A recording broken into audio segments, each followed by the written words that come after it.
ഇന്ന് തുളസി ചെടി ഇല്ലാത്ത വീടുകളെന്ന് പറയുന്നത് വളരെ ചുരുക്കമാണ്. അപ്പോൾ എല്ലാ വീടുകളിലും ഒരു തുളസി തൈ എങ്കിലും ഉണ്ടാവും. ഹൈന്ദവരെ സംബന്ധിച്ചിടത്തോളം അവരതിനെ ഒരു ഹോളി പ്ലാന്റ് ആയിട്ടാണ് കണക്കാക്കുന്നത്. പക്ഷേ എല്ലാ വീടുകളിലും തുളസിയുണ്ട്. ഒരു ഔഷധം എന്ന നിലയിലും തുളസി ചെടി ഉണ്ടാവും. അപ്പോൾ ഇന്ന് നമ്മൾ പറയുന്നത് തുളസി ചെടിയുടെ വിശേഷമാണ്. അത് വീടുകളിൽ എവിടെയാണ് വയ്ക്കേണ്ടത്, എങ്ങനെയാണ് അതിനെ സംരക്ഷിക്കേണ്ടത്, എവിടെയാണ് അതിൻ്റെ കൃത്യമായ സ്ഥാനം എന്നുള്ളതിനെ കുറിച്ചാണ് ഇന്ന് നമ്മൾ പറയുന്നത്.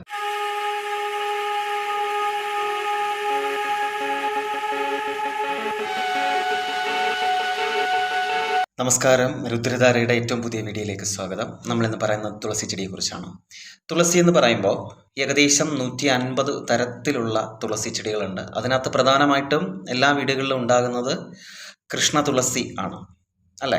കൃഷ്ണ തുളസി എന്ന് പറയുമ്പോൾ സാധാരണയായിട്ട് നമ്മൾ കണ്ടുവരുന്നത് കൂടുതലും ക്ഷേത്രങ്ങളിൽ പൂജയ്ക്കായിട്ട് എടുക്കുന്ന തുളസി ചെടിയാണത്. തുളസിപ്പൂ എന്നൊക്കെയാണ് പറയുന്നത്. അപ്പോൾ തുളസിയുടെ ആ ഒരു ഇലയാണ് പ്രധാനമായിട്ടും പൂജകൾക്ക് എടുക്കുന്നത്. നമുക്കറിയാം, ഹൈന്ദവ വിശ്വാസം അനുസരിച്ച് ലക്ഷ്മി ദേവി കുടികൊള്ളുന്നു എന്നും പറയപ്പെടുന്നുണ്ട്.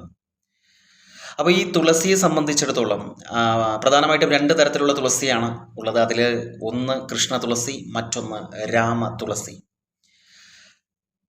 കൃഷ്ണ തുളസി പൂജയ്ക്കെടുക്കുമ്പോൾ രാമ തുളസി എന്ന് പറയുന്നത് ഔഷധ കൂട്ടായിട്ടും ഒപ്പം തന്നെ വാസ്തു സംബന്ധമായ വളരെയധികം പ്രാധാന്യം കൽപ്പിക്കപ്പെട്ടിട്ടുള്ള ഒരു ചെടിയായിട്ടും കണക്കാക്കുന്നുണ്ട്. അതിൽ രാമതുളസി നിങ്ങൾ കണ്ടാൽ അറിയാം, വളരെ ലൈറ്റ് ഗ്രീൻ കളറാണ്. കൃഷ്ണ തുളസി ഒരു ഡാർക്ക് ഗ്രീൻ ആണെന്നുണ്ടെങ്കിൽ ഇത് ലൈറ്റ് ഗ്രീൻ ആണ്. അതിന് കൂടുതൽ ഗന്ധം വളരെ കൂടുതലായിരിക്കും. അതിന് ഒന്ന് ചെറുതായിട്ടൊന്ന് അനങ്ങിക്കഴിഞ്ഞാൽ, ആ ഒരു ചെടി ഒന്ന് അനങ്ങിക്കഴിഞ്ഞാൽ പോലും ആ പ്രദേശം മുഴുവൻ അതിൻ്റെ ആ ഒരു ഗന്ധം വരും. അപ്പം എന്താണ് തുളസി ചെടിയെക്കുറിച്ച് പറഞ്ഞു തുടങ്ങുന്നതിന് മുമ്പ് തന്നെ നമ്മൾ അറിയേണ്ട ഒരു കാര്യം, തുളസി ചെടി നമ്മുടെ വീട്ടിൽ പണ്ട് കാലത്തൊക്കെ തുളസി തറയുണ്ടായിരുന്നു. തുളസി മണ്ഡപം എന്നാണ് പറയണത്. അപ്പോൾ ഈ തുളസി തറയിൽ വിളക്ക് വെക്കുന്ന വീടുകളൊക്കെ പണ്ടുണ്ടായിരുന്നു. ഇപ്പം അങ്ങനെ ഇല്ല. ഇപ്പം നമുക്ക് തുളസി തറ അതൊരു ഇതായിട്ട് തന്നെ മേടിക്കാൻ കിട്ടും. ഈ പറയുന്ന തുളസി മണ്ഡപം മേടിക്കാൻ കിട്ടും. നമ്മൾ വീടിൻ്റെ കിഴക്ക് ഭാഗം നോക്കിയാണ് അത് വയ്ക്കുന്നത്. അഥവാ വീടിൻ്റെ ഫ്രണ്ട് എങ്ങോട്ടാണ്, ദർശനം എങ്ങോട്ടാണ്, അവിടെ നോക്കിയിട്ടാണ് നമ്മളിത് വയ്ക്കുന്നത്. അപ്പോൾ തുളസിയെ സംബന്ധിച്ച് ചെയ്യാൻ പാടില്ലാത്ത കുറച്ച് കാര്യങ്ങളും കൂടിയുണ്ട്. കാരണം അത് ദൈവിക സങ്കല്പം ഉള്ളത് കൊണ്ട് തന്നെയാണ് അത് ചെയ്യാൻ പാടില്ലാത്ത കുറച്ച് കാര്യങ്ങളാണ്. നമ്മുടെ വീട്ടിൽ നമ്മൾ വളർത്തുന്ന തുളസി ചെടി ആണെങ്കിൽ പലരും ഈ തുളസി പൂവിനായിട്ട് അല്ലെങ്കിൽ തുളസി ഇലയ്ക്കായിട്ട് പലരും നമ്മുടെ വീട്ടിൽ വരാറുണ്ട്. വരുമ്പോൾ നമ്മൾ പറയാറുണ്ട്, പോയി പറിച്ചോളൂ, കുഴപ്പമൊന്നുമില്ല, അതിനന്ന് ഇറുത്തെടുക്കാം, കുഴപ്പമൊന്നുമില്ല എന്ന് പറയും. പക്ഷേ യാതൊരു കാരണവശാലും നിങ്ങളത് ചെയ്യാൻ പാടില്ല. നിങ്ങളുടെ വീട്ടിലേക്ക് വന്ന് ആ തുളസി ചോദിക്കുകയാണെന്നുണ്ടെങ്കിൽ, പലരും ചോദിക്കാതൊക്കെ വന്ന് എടുത്തുകൊണ്ട് പോട്ടോ.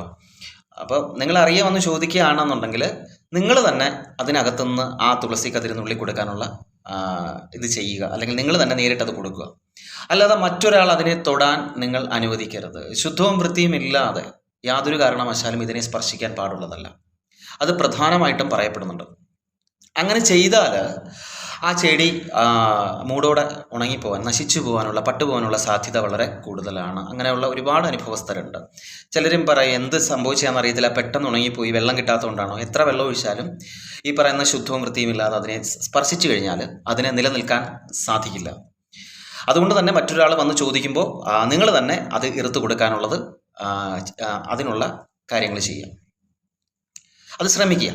അപ്പോൾ അതുപോലെ തന്നെ തുളസി നിൽക്കേണ്ട സ്ഥാനമുണ്ട്. ഞാൻ എപ്പോഴും എല്ലാ വീഡിയോയിലും പറയുന്നത് പോലെ എല്ലാത്തിനും അതിൻ്റേതായിട്ടുള്ള സ്ഥാനം കൽപ്പിക്കപ്പെട്ടിട്ടുണ്ട്.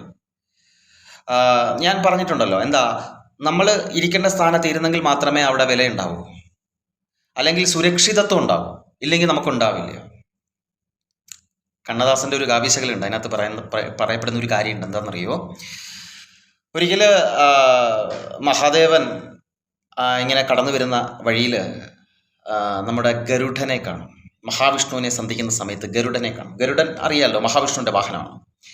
ഗരുഡനെ കാണുമ്പോൾ നമ്മുടെ മഹാദേവൻ്റെ കഴുത്തിൽ കിടക്കുന്ന സർപ്പം, പാമ്പ്, ഒരു ചെറിയ ചിരിയോടെ ഗരുഡനോട് ചോദിക്കും, സുഖമായി ഇരിക്കുന്നോ എന്ന്.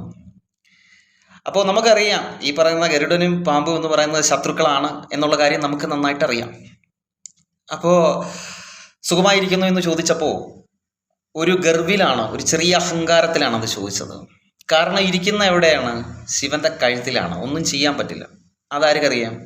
ഗരുഡൻ അറിയാം, മഹാവിഷ്ണുവിനും അറിയാം. അപ്പോൾ ഗരുഡൻ പറയുന്ന ഉത്തരം എന്തെന്നറിയോ? ഇരിക്കേണ്ട സ്ഥാനത്തിരുന്നാൽ സുഖമായി ഇരിക്കാൻ സാധിക്കും. അതാ പറയുന്നത്, ഓരോന്നിനും ഓരോ സ്ഥാനമുണ്ട് അല്ലേ? അവിടെ യാതൊരു കാരണവശാലും ഈ ഗരുഡൻ ആരെയും ഒന്നും ചെയ്യത്തില്ല, ഈ പറയുന്ന പാമ്പിനെ ഒന്നും ചെയ്യത്തില്ല അല്ലേ? ശിവന്റെ കഴുത്തെ കിടക്കുകയല്ലേ, ആഭരണമായി കിടക്കുകയല്ലേ. അതാ പറയുന്നത്, ഇരിക്കേണ്ട സ്ഥാനം, എല്ലാത്തിനും ഒരു സ്ഥാനമുണ്ട്.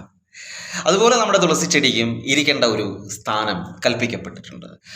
അത് എവിടെയാണ് എന്ന് നമുക്കൊന്ന് നോക്കാം. പ്രധാനമായിട്ടും തുളസി എവിടെയും കിളിക്കും കേട്ടോ, അങ്ങനെയൊന്നുമില്ല. ഓടയ്ക്കകത്ത് കിളിക്കാം, ബാത്റൂമിൻ്റെ ബാക്ക് സൈഡിൽ കിളിച്ച് വരും, അങ്ങനെയൊന്നുമില്ല. എവിടെ വേണമെങ്കിലും അതെന്ത് ചെയ്യും? കിളിക്കും. അങ്ങനെ കിളിച്ച് വന്നു കഴിഞ്ഞാൽ നിങ്ങൾ ചെയ്യേണ്ടത് അത് അവിടെ നിന്ന് മാറ്റി കൊണ്ടുവന്ന് സ്ഥാപിക്കുക കേട്ടോ. നല്ല ഭാഗത്തേക്ക് അതിനെ മാറ്റി സ്ഥാപിക്കുക. എവിടെ വേണമെങ്കിലും അത് കിളിച്ച് വരും, അങ്ങനെയൊന്നുമില്ല. അപ്പോൾ പ്രധാനമായിട്ടും വയ്ക്കേണ്ട സ്ഥാനം എന്ന് പറയുന്നത് കിഴക്ക്, വടക്ക്, കിഴക്ക്, കിഴക്ക്, വടക്ക്, കിഴക്ക്, അല്ലെങ്കിൽ വടക്ക്. ഇതാണ് പ്രധാനമായിട്ടുള്ള സ്ഥാനം. പിന്നെ പടിഞ്ഞാറ് വശത്തും വയ്ക്കാം. ഈ 3 സ്ഥാനത്തും വയ്ക്കുമ്പോൾ ഉണ്ടാകുന്ന പ്രത്യേകതകളെ കുറിച്ച് കൂടി ഇതിനകത്ത് പറയപ്പെടുന്നുണ്ട്. കിഴക്ക് ഭാഗത്താണ് വയ്ക്കുന്നതെങ്കിൽ നമുക്ക് സാമ്പത്തികമായിട്ട് നല്ല അഭിവൃദ്ധി ഉണ്ടാകും, സ്ഥിരത ഉണ്ടാകും, പണം സ്വരൂപിക്കാൻ സാധിക്കും. അതായത് കിട്ടുന്ന പൈസ പെട്ടെന്ന് ചിലവായി പോകത്തില്ല കിഴക്ക് ഭാഗത്താണ് ഇത് വരുന്നതെങ്കിൽ. പക്ഷേ ഒന്ന് ഓർമ്മിച്ച് വയ്ക്കുക, കിഴക്ക് ഭാഗത്ത് നമ്മൾ വയ്ക്കേണ്ടത് ശരിക്കും പറഞ്ഞാൽ രാമതുളസിയാണ്. നമ്മളെല്ലാവരും കണ്ടിട്ടുള്ളത് ഈ പറയുന്ന കൃഷ്ണ തുളസി വയ്ക്കുന്നതല്ലേ. രാമതുളസിയാണ് ശരിക്കും കിഴക്ക് ഭാഗത്ത് വയ്ക്കേണ്ടത്. അതായത് ഒന്ന് ചെറുതായിട്ട് മഴ പെയ്യുമ്പോൾ, ചെറുതായിട്ടൊരു കാറ്റ് വീശുമ്പോൾ ആ ഗന്ധം നമ്മുടെ വീട്ടിനുള്ളിലേക്ക് പ്രവഹിക്കണം. ആ രീതിയിൽ വീടിൻ്റെ മുൻവാതിൽക്കലാണ് ഇത് വയ്ക്കേണ്ടത്. ആ ഗന്ധം അത് ഭയങ്കരമായിട്ട് നമ്മുടെ സമ്മർദ്ദം, സ്ട്രെസ്സൊക്കെ കുറയ്ക്കാൻ പറ്റുന്ന ആ ഒരു ഗന്ധമാണ് അതിനുള്ളത്. രാമതുളസിയുടെ കാര്യമാണ് പറയുന്നത്. മറ്റേതും വയ്ക്കാം, രണ്ടിനും പോസിറ്റീവ് എനർജി തന്നെയാണ്. അതായത് നമ്മുടെ അന്തരീക്ഷത്തിലുള്ള വിഷമയമായിട്ടുള്ള എല്ലാ കാര്യങ്ങളെയും അത് അബ്സോർബ് ചെയ്യുകയും അല്ലെങ്കിൽ അത് പിടിച്ചെടുക്കുകയും പിന്നീട് ഓക്സിജനായിട്ട് അത് എമിറ്റ് ഔട്ട് ചെയ്യുകയും പുറപ്പെടുവിക്കുകയും ചെയ്യുന്നുണ്ട്. അത് ഈ പറയുന്ന തുളസിയുടെ ഒരു പ്രത്യേകതയാണ്. അപ്പോൾ അതുകൊണ്ട് ഇതിനെ നമ്മൾ വിളിക്കുന്ന ഹോളി പ്ലാന്റ് എന്നല്ലേ. അപ്പോൾ ഇത് വെക്കേണ്ട സ്ഥാനം വടക്ക്, കിഴക്ക് അല്ലെങ്കിൽ കിഴക്ക്. ഇതാണ് പ്രധാനപ്പെട്ട 3 സ്ഥാനങ്ങളെന്ന് പറയുന്നത്. കിഴക്കാണെങ്കിൽ ഞാൻ പറഞ്ഞു സാമ്പത്തികമായിട്ടുള്ള സ്ഥിരത ഉണ്ടാകും എന്നുള്ളത്. ഇനി വടക്കാണ് നിങ്ങൾ വയ്ക്കുന്നതെങ്കിൽ രോഗങ്ങളിൽ നിന്ന് മുക്തി ഉണ്ടാകും കേട്ടോ. രോഗങ്ങളിൽ നിന്ന്, അതിപ്പോൾ ഏത് തുളസിയാണെങ്കിലും, രാമതുളസി, കൃഷ്ണ തുളസിയാണെങ്കിലും രോഗങ്ങളിൽ നിന്ന് മുക്തി ഉണ്ടാവും. ചില രോഗങ്ങൾ കണ്ടെത്താൻ പറ്റും, ചില രോഗങ്ങൾ നമുക്ക് സ്ഥിരീകരിക്കാനും അതിന് വേണ്ട രീതിയിലുള്ള ഔഷധം സ്വീകരിച്ചുകൊണ്ട് അത് ക്യൂറബിൾ ആക്കാനും സാധിക്കും എന്നാണ് ഈ പറയുന്നത്, ഈ വടക്ക് ഭാഗത്താണെങ്കിൽ പറയപ്പെടുന്നത്. ഇനി പടിഞ്ഞാറ് ഭാഗത്ത് ആണ് തുളസി എങ്കിൽ അവിടെയും പറയുന്നത് വീട്ടിലുള്ളവർ തമ്മിലുള്ള ബന്ധം കൂടുതൽ ദൃഢമാവും. അതായത് അസ്വാരസ്യങ്ങൾ ഉണ്ടാകത്തില്ല, വലിയ പ്രശ്നങ്ങളൊന്നും ഇല്ലാതെ മുമ്പോട്ട് പോകും അല്ലെ, പല വഴിക്ക് പോകത്തില്ല. അതാണ് പടിഞ്ഞാറ് ഭാഗത്ത് തുളസി വന്നാലുള്ള പ്രത്യേകത. ഇത്രയും ഞാൻ പറയുമ്പോൾ തെക്ക് ഭാഗം നിങ്ങൾ ചിന്തിച്ച് കാണും, തെക്ക് ഭാഗത്ത് ഇത് വരാൻ പാടുണ്ടോ പാടില്ലയോ എന്നുള്ളത്. തെക്ക് ഭാഗത്ത് വന്നതുകൊണ്ട് പ്രത്യേകിച്ച് ഒരു ദോഷവും ഇല്ല, ഒരു ദോഷവും അല്ല. ഈ പ്രത്യേകിച്ച് തുളസിയുടെ കാര്യത്തിൽ ഹോളി പ്ലാന്റ് ആയതുകൊണ്ട് യാതൊരു തരത്തിലുള്ള ദോഷവും തെക്ക് ഭാഗത്ത് വന്നുകൊണ്ടില്ല. കാരണം ചിലരുടെ വീടുകൾ അവരുടെ പൂമുഖം ദർശനം വരുന്നത് തെക്കോട്ടായിരിക്കും അല്ലെ, പല വീടുകളിലും. അങ്ങനെ തെക്കോട്ട് വരികയാണെന്നുണ്ടെങ്കിൽ ചിലർക്ക്, ആ വീട്ടിൽ താമസിക്കുന്ന ചിലർക്ക് ഭയങ്കര ഉയർച്ചയായിരിക്കും. അത് അവരുടെ രാശി അനുസരിച്ചാണ്, അവരുടെ സമയം അനുസരിച്ചാണ്. ഇപ്പം മീനം രാശിയിൽപ്പെടുന്നവർ തെക്ക് ദർശനമായിട്ടുള്ള വീട്ടിലാണ് താമസിക്കുന്നതെങ്കിൽ സുപ്രസിദ്ധിയാണ് പറയുന്നത്. വെച്ചാൽ പ്രശസ്തിയും അതുപോലെ തന്നെ സാമ്പത്തികമായിട്ടുള്ള ഭയങ്കര ലാഭമൊക്കെ പറയുന്നുണ്ട് മീനം രാശിയിൽപ്പെടുന്നവർ. 3 നക്ഷത്രങ്ങളാണ് വരുന്നത് കേട്ടോ, പൂരുട്ടാതി, ഉത്രട്ടാതി, രേവതി, അങ്ങനെ പറയപ്പെടുന്നുണ്ട്. വടക്കോട്ട് ആണ് ദർശനം എന്നുണ്ടെങ്കിൽ, വീടിൻ്റെ ദർശനം എന്നുണ്ടെങ്കിൽ അവിടെയും പ്രസിദ്ധി പറയപ്പെടുന്നുണ്ട്. പക്ഷെ അത് കുറച്ച് രാശിക്കാർക്ക് മാത്രമേ ഉള്ളൂ, കുറച്ച് നാളുകാർക്ക് മാത്രമേ ഉള്ളൂ. എല്ലാവർക്കും ഇത് ഒരുപോലെ വരണമെന്നില്ല. ഞാൻ പറഞ്ഞല്ലോ, നമ്മുടെ സമയം മാറുന്നതിനനുസരിച്ചാണ് ഇതൊക്കെ, ഈ വാസ്തു അനുസരിച്ച് നമ്മൾ എന്തൊക്കെ ചെയ്തിട്ടും ഒരു മാറ്റവും ഇല്ലാത്തവരുണ്ടാവും. അപ്പോൾ അതിന് നമ്മൾ ജനിക്കുന്ന ഒരു സമയമുണ്ട്, ഒരു തിഥിയുണ്ട്, ഒരു നക്ഷത്രമുണ്ട്. അപ്പോൾ ഇതിൻ്റെ അത് വെച്ചിട്ടാണ് ഇപ്പം നമ്മുടെ തന്നെ നക്ഷത്രമുള്ള മറ്റൊരു വ്യക്തി സാമ്പത്തികമായിട്ട് നല്ല ഉന്നമനത്തിൽ നിൽക്കുന്നത് നമ്മൾ കാണുന്നു. അവർ വാസ്തു നോക്കുന്നില്ല, ഒന്നും നോക്കുന്നില്ല. അതിൻ്റെ കാരണം എന്താണ്? അവർ ജനിച്ച സമയത്തിൻ്റെയാണ്. അല്ലെങ്കിൽ അവരുടെ ദോഷങ്ങൾ കണ്ടെത്തി അതിനുള്ള പരിഹാരങ്ങൾ ഗ്രഹദോഷം എന്നാണ് പറയണത്. അത് ചെയ്യുമ്പോഴാണ് ഈ പറയുന്ന രീതിയിലുള്ള മികച്ച ഒരു ജീവിത വിജയം ഉണ്ടാവുക എന്ന് പറയുന്നത്. അപ്പോൾ തെക്ക് ഭാഗത്ത് വരാമോ, തെക്ക് ഭാഗത്ത് ഓട്ടാണ് വീടിൻ്റെ ദർശനമെങ്കിൽ, തെക്കായിട്ടാണ് ദർശനമെങ്കിൽ നിങ്ങൾ അത് അവിടെ തന്നെ വെച്ചോ, ഒരു കുഴപ്പമില്ല. വീടിൻ്റെ ഫ്രണ്ട് തെക്കാണോ, പക്ഷേ തെക്ക് ഭാഗം എന്ന് പറയുന്നത് നിങ്ങൾക്ക് കിഴക്ക് ദർശനമായിട്ടുള്ള വീടാണെന്നുണ്ടെങ്കിൽ തെക്ക് വെക്കണ്ട. കാരണം വെച്ചതുകൊണ്ട് ദോഷമൊന്നുമില്ല, അങ്ങനെ വെച്ചിട്ട് വലിയ കാര്യമൊന്നുമില്ല. പ്രത്യേകിച്ച് ഇതിൻ്റെ ഒരു പോസിറ്റീവ് വൈബോ എനർജിയോ മറ്റു കാര്യങ്ങളൊന്നും വരാൻ പോകുന്നില്ല എന്ന് മാത്രമേ ഉള്ളൂ. അതിനകത്ത് ദോഷമൊന്നും വരില്ല. പക്ഷേ തുളസി ഒരിക്കലും പാടില്ല, വെക്കാൻ പാടില്ല എന്ന് നിഷ്കർഷിക്കുന്ന ഒരേ ഒരു സ്ഥലമേ ഉള്ളൂ, അത് കന്നിമൂലയാണ്. കന്നിമൂലയിൽ യാതൊരു കാരണവശാലും, എവിടെയാണെന്ന് അറിയാമല്ലോ കന്നിമൂല എന്ന് പറയുന്നത്, തെക്ക് പടിഞ്ഞാറേ മൂല. അപ്പോൾ ആ തെക്ക് പടിഞ്ഞാറേ മൂലയിൽ യാതൊരു കാരണവശാലും തുളസി ചെടി വെക്കാൻ പാടില്ല. അതിൻ്റെ കാരണം എന്താണെന്ന് അറിയാമോ? ഈ തുളസിയും ഗണപതിയും തമ്മിൽ യാതൊരു തരത്തിലുള്ള ബന്ധവുമില്ല. അവർ രണ്ടും എതിർവശമായിട്ടാണ് കണക്കാക്കപ്പെടുന്നത്. മനസ്സിലായോ? അപ്പോൾ യാതൊരു കാരണവശാലും തുളസി എന്ന് പറയുന്നത് ഈ പറയുന്ന കന്നിമൂലയ്ക്ക് പോകാൻ പാടില്ല. അത് ഗണപതിക്ക് വേണ്ടി മാത്രം സൃഷ്ടിക്കപ്പെട്ടിട്ടുള്ള ഏരിയയാണ്, വാസ്തുപുരുഷൻ്റെ കാര്യം എടുത്തു കഴിഞ്ഞാൽ. അപ്പോൾ അതുകൊണ്ട് അവിടെ നിങ്ങൾ ഈ പറയുന്ന തുളസി ചെടി വെക്കരുത് എന്ന് മാത്രമേ ഉള്ളൂ. അവിടെ ഉണ്ട് എന്നുണ്ടെങ്കിൽ തന്നെ നിങ്ങൾ വെക്കുന്നതല്ല, ചിലപ്പോൾ തന്നെ വരാൻ സാധ്യതയുണ്ട്. അങ്ങനെ തന്നെ വരികയാണെന്നുണ്ടെങ്കിൽ അതിനെ മാറ്റിക്കൊണ്ടുവന്നിട്ട് എന്താ ഫ്രണ്ടിൽ കയറുന്ന ഭാഗത്ത് തന്നെ വയ്ക്കുക. ദർശനം എങ്ങോട്ടും ആയിക്കോട്ടെ വീടിൻ്റെ, ആ കയറുന്ന ഭാഗത്ത് തന്നെ നിങ്ങൾക്ക് ആ തുളസി വയ്ക്കാം. രാവിലെ കണി കാണുന്നത് തന്നെ ഭയങ്കര നല്ല കാര്യമല്ലേ. ഞാൻ പറഞ്ഞില്ലേ ലക്ഷ്മി ദേവിയുടെ വാസം ഉണ്ടെന്നാണ് പറയുന്നത്. അതുപോലെ തന്നെ ഞാൻ പറഞ്ഞു, മറ്റൊരു വ്യക്തി വന്നിട്ട് ഇത് തുളസി ഇതള് മുറിക്കുകയാണെന്നുണ്ടെങ്കിൽ അതിന് സമ്മതിക്കരുത്, നിങ്ങൾ തന്നെ അത് ഇറുത്ത് കൊടുക്കുക എന്നുള്ളതാണ്. ഞാൻ എപ്പോഴും പറഞ്ഞിട്ടുണ്ട്, കന്നിമൂലയിൽ എപ്പോഴും കറുക മാത്രമാണ് പ്രധാനമായിട്ടും വെക്കേണ്ടത്. ചിലർ കദളിവാഴയൊക്കെ കൊണ്ടുവന്ന് വെക്കുന്നുണ്ട് കേട്ടോ, കദളി കൃഷ്ണനുമായിട്ടൊക്കെ ബന്ധപ്പെട്ടെന്ന് പറഞ്ഞിട്ട് കദളിവാഴയൊക്കെ കൊണ്ടുപോകും. അതൊന്നും ചെയ്യരുത്, അങ്ങനത്തെ പരിപാടിയൊന്നും ചെയ്യാൻ പാടില്ല. അത് മുമ്പുള്ള വീഡിയോയിൽ ഞാൻ പറഞ്ഞിട്ടുണ്ട്. അപ്പോൾ തുളസിയുടെ സ്ഥാനം ഞാൻ പറഞ്ഞു എവിടെയും ആവാം അല്ലേ, തെക്കും ആവാം, പടിഞ്ഞാറും ആവാം, കിഴക്കാവാം, വടക്കാവാം. തെക്കെന്ന് പറഞ്ഞാൽ വെച്ചത് കൊണ്ട് ദോഷമൊന്നുമില്ല. വീടിൻ്റെ ദർശനം തെക്കോട്ടാണെങ്കിൽ തെക്ക് തന്നെ വെക്കുന്നതാണ് നല്ലത്. ഫ്രണ്ടിൽ എപ്പോഴും ഇരിക്കുന്നത് നല്ലതാണ്, അത്രേ ഉള്ളൂ കേട്ടോ, അല്ലാതെ വേറെ അതിനകത്ത് വലിയ കാര്യങ്ങളൊന്നുമില്ല. പിന്നെ അതുപോലെ തന്നെ ശ്രദ്ധിക്കേണ്ട മറ്റൊരു കാര്യം, സന്ധ്യാനേരം കഴിഞ്ഞാൽ യാതൊരു കാരണവശാലും നിങ്ങൾ തുളസി ഇല ഇറുത്തെടുക്കരുത്. അത് പ്രധാനമായിട്ട് ശ്രദ്ധിക്കേണ്ട ഒരു കാര്യമാണ്.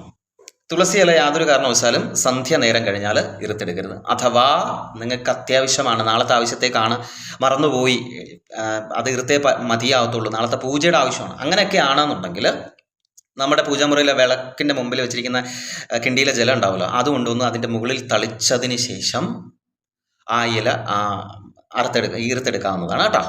അങ്ങനെ നമുക്ക് ചെയ്യാം. അല്ല, അതുകൊണ്ട് വേറെ പ്രശ്നമൊന്നുമില്ല. വെള്ളം കുടഞ്ഞതിന് ശേഷം മാത്രമേ അത് എന്ത് ചെയ്യാവൂ, തുളസിയില എടുക്കാൻ പാടുള്ളൂ. പക്ഷെ അങ്ങനെ തുളസിയില എടുക്കുമ്പോഴും പറയപ്പെടുന്ന ഒരു കാര്യം ഉണ്ട്, ആ വെള്ളം പരിശുദ്ധമായിരിക്കണം എന്ന് പറയുന്നുണ്ട് കേട്ടോ. അതായത് ആ ജലം, ആ കിണ്ടിക്കകത്തുള്ള ജലം ചുമ്മാതെ കൊണ്ടുവന്ന് ഒഴിച്ചാൽ പോരാ. അതിനെ നമ്മൾ അറിയാമല്ലോ, കുളിക്കുന്ന വെള്ളം പോലും നമ്മൾ എങ്ങനെയാണ് പരിശുദ്ധമാക്കുന്നത്? ക്ഷേത്രങ്ങളിൽ പൂജയ്ക്ക് ചെല്ലുമ്പോൾ ആ വെള്ളം എങ്ങനെയാണ് നമുക്ക് തരുന്ന തീർത്ഥം എന്ന് പറയത്തില്ലേ, ചുമ്മാതെ കിണ്ടിയിൽ വെള്ളം തരുമല്ല. അപ്പോൾ എന്താ ചെയ്യുക, അതിനകത്ത് ഒരു ദർഭ എടുത്തിട്ടിട്ട് അവരെന്ത് ചെയ്യും, ഒരു മന്ത്രം ചൊല്ലും അല്ലേ, ഗംഗേ ച യമുനേ ചൈവ ഗോദാവരി സരസ്വതി നർമ്മദേ സിന്ധു കാവേരി ജലേസ്മിൽ സന്നിധം ഗുരു എന്ന് പറയുന്ന മന്ത്രം ചൊല്ലിയതിന് ശേഷമാണ് ഈ പറയുന്ന തീർത്ഥമാക്കി നമുക്ക് തരുന്നത്. അപ്പോൾ അങ്ങനെ പറഞ്ഞതിന് ശേഷം കൊണ്ടുവന്നിട്ട് എന്ത് ചെയ്യുക, ഈ തുളസിയുടെ മുകളിൽ തളിച്ചതിന് ശേഷം അറുത്തെടുക്കുക അല്ലെങ്കിൽ ഈർത്തെടുക്കുക എന്ന് പറയപ്പെടുന്നുണ്ട്. അപ്പോൾ ഇതാണ് തുളസി ചെടിയെപ്പറ്റി പ്രധാനമായിട്ടും പറയാനുള്ളത്.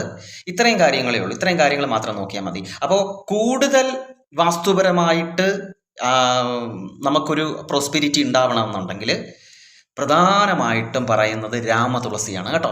കാരണം അതിൻ്റെ വാസ്തുവിനകത്ത് ഏറ്റവും പരാമർശിക്കുന്നതാണ്. നമ്മൾ മറ്റേ തുളസിയാണ് വയ്ക്കുന്നത്, കൂടുതലും രാമതുളസിയാണ് പ്രധാനമായിട്ടും പറയുന്നത്. പക്ഷെ അത് തുളസി എന്ന് പറയുന്നതേ ഉള്ളൂ. 150-ലധികം തരത്തിൽപ്പെട്ട തുളസികളുണ്ട്. അതുള്ളവരൊക്കെ ഉണ്ട് കേട്ടോ, അത്രയും പ്ലാന്റ്സ് ഉള്ളവരൊക്കെ ഉണ്ട്. തുളസി തന്നെ വൈവിധ്യമാർന്ന തുളസികളുള്ളവരുണ്ട്. ഇത്രയും കാര്യങ്ങളാണ് തുളസിയെക്കുറിച്ച് ഇന്നത്തെ വീഡിയോയിൽ നമുക്ക് പറയാനുള്ളത്. അപ്പോൾ മറ്റൊരു കാര്യം കൂടി ഓർമ്മിപ്പിക്കുകയാണ്. നമ്മൾ ഈ വിശ്വാസങ്ങളെന്ന് പറയുന്നത്, ഞാൻ എപ്പോഴും പറയുന്നത് പോലെ, നമുക്ക് മുമ്പോട്ടുള്ള ജീവിതത്തിന് ഒരു ഊന്നുവടി മാത്രമാണ്, അല്ല മറ്റൊന്നുമല്ല. നിങ്ങൾ ജീവിതത്തിൽ നല്ല രീതിയിൽ മുമ്പോട്ട് പോകുമ്പോൾ നമ്മൾ എന്ത് ചെയ്യും, ആ വടി നമ്മളങ്ങ് കളയും അല്ലേ. പിന്നെ വീണ്ടും നമ്മൾ ഈ വടി അന്വേഷിച്ച് വരേണ്ട ഒരു ഒരു സമയം ഉണ്ടാകും എന്നുള്ളത് ഒന്ന് നമ്മൾ എപ്പോഴും മനസ്സിലൊന്ന് കോട്ട് ചെയ്തിട്ടേക്കുക. നമുക്കൊരു കാര്യമില്ല അല്ലെങ്കിൽ ഒരു സംഭവമില്ല എന്ന് സമർത്ഥിക്കാൻ എളുപ്പമാണ്. അതിന് വലിയ അറിവോ വായനയോ ലോകപരിചയമോ ഒന്നും ആവശ്യമില്ല, അല്ലേ? ഇല്ല, കാരണം ഞാൻ കണ്ടിട്ടില്ല, എനിക്കറിയില്ല, എനിക്ക് അനുഭവിച്ചിട്ടില്ല, ഇങ്ങനെ അങ്ങ് പറഞ്ഞാൽ മതി. വേറെ ദർ ഇസ് നോ പ്രോബ്ലം.